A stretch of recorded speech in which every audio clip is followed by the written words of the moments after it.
नमस्ते साथीहरु, तपाईहरुलाई स्वागत छ मनराज गौतम युट्युब च्यानलमा। आज म तपाईहरुलाई कुनै पनि विन्डोजको पासवर्ड कसरी चेन्ज गर्ने, करेन्ट पासवर्ड थाहा नभइ किन भन्ने कुरा सिकाउन गइरहेको छु।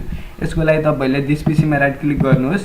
त्यसपछि यसमा देखाउने छ म्यानेज अप्सन, म्यानेजमा क्लिक गर्नुहोस्। म्यानेजमा क्लिक गरेपछि कम्प्युटर म्यानेजमेन्ट भन्ने यस्तो बक्स खुल्नेछ र यसलाई तपाईले सर्टकटमा यसरी विन्डोज आर थिच्नुहोस्। त्यसपछि compmgt.msc भनेर इन्टर थिचे पनि यो खुल्छ। यो खुलिसकेपछि तपाईले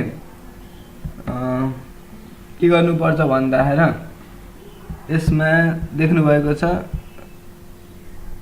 सिस्टम टुल्समा क्लिक गर्नुहोस्। क्लिक गरिसकेपछि यहाँ लोकल युजर्स एन्ड ग्रुप्समा देखाउँछ, यसमा क्लिक गर्नुहोस्। त्यसपछि यसमा युजर्समा क्लिक गरिसकेपछि तपाईले यहाँ हेर्नुहोस् सेट पासवर्डमा क्लिक गर्नुहोस्। त्यसपछि प्रोसिडमा क्लिक गर्नुहोस्। हेर्नुहोस् तपाईले सिधै यसमा न्यू पासवर्ड कन्फर्म पासवर्ड गर्नुपर्छ, सिधै चेन्ज हुन्छ। र हेर्नुहोस् यसमा तपाईले कन्ट्रोल प्यानल देखि खोल्नु भयो भने कन्ट्रोल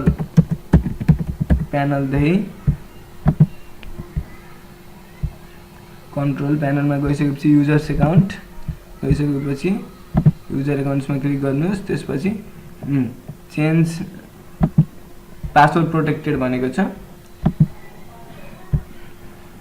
पासवर्ड प्रोटेक्टेड भनिसकेपछि यसलाई हामीले चेन्ज गर्नलाई के गर्नुपर्छ हेर्नुहोस्। यहाँ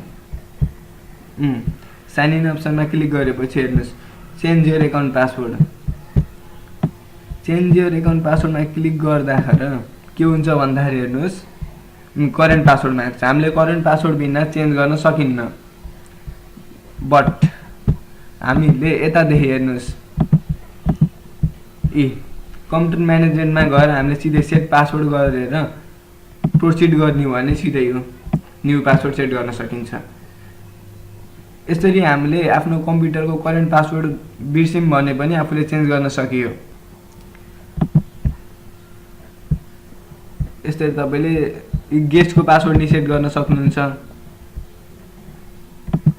गेस्टमा अब गेस्टको पासवर्ड बिर्से पनि यस्तै सेट गर्न सक्नुभयो। यसरी तपाईले पासवर्ड सेट गर्न सक्नुभयो। धन्यवाद। यस्तै भिडियोहरु चाहनुहुन्छ भने मेरो युट्युब च्यानललाई लाइक गर्नुहोस् र यो भिडियोलाई लाइक कमेन्ट शेयर गर्न नबिर्सिनु होला।